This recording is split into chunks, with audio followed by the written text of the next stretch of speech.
We're starting a 24-hour news channel, and we want you. I'm gonna do the thing that God put Ron Burgundy on this earth to do.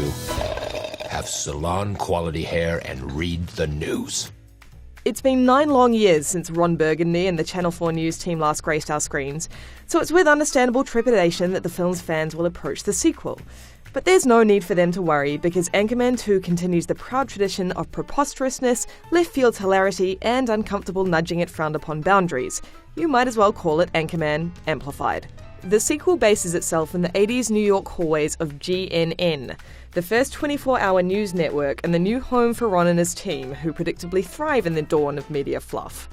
There are new rivalries for Ron to contend with, alongside his now estranged wife and son, who prove an increasingly annoying thorn in his side as he climbs the career ladder. It's once again the contention between Ron's hubris and his heart that provides the sequel's through line.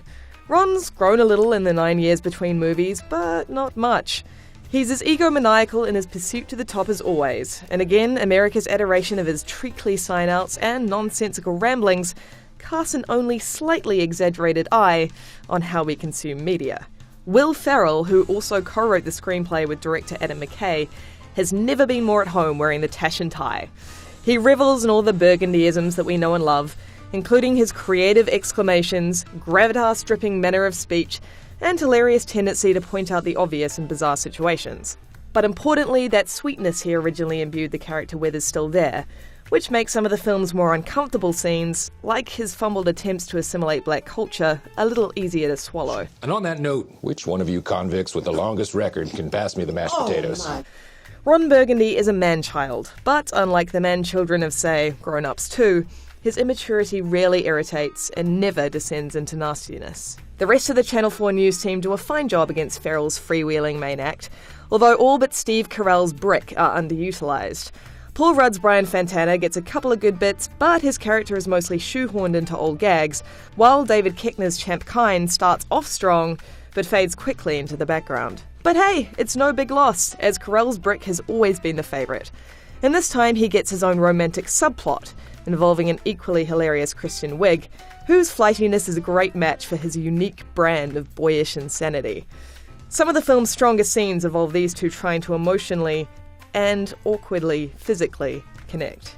But, like the original, there's a real sense that cast and crew indulged possibly one too many Saturday Night Live-inspired whims in Anchorman 2, and its vastly improvised screenplay has an excess of tangents.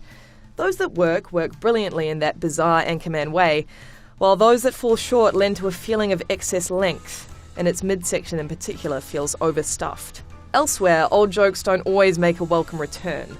While the reappearance of the jazz flute and Fantana's mystical cupboard might warm you with familiarity, the gags just aren't as funny as Ferrell and McKay's fresher material. Yet there's so much good in Anchorman 2, The Legend Continues, you'll forgive its missteps. Like the original, the sequel's appeal lies with its creator's keen sense of the surreal. Whether it's a musical ode to a shark or an extremely violent Winnebago accident involving a deep fryer, the film will leave you reeling with its abundance of creative insanity.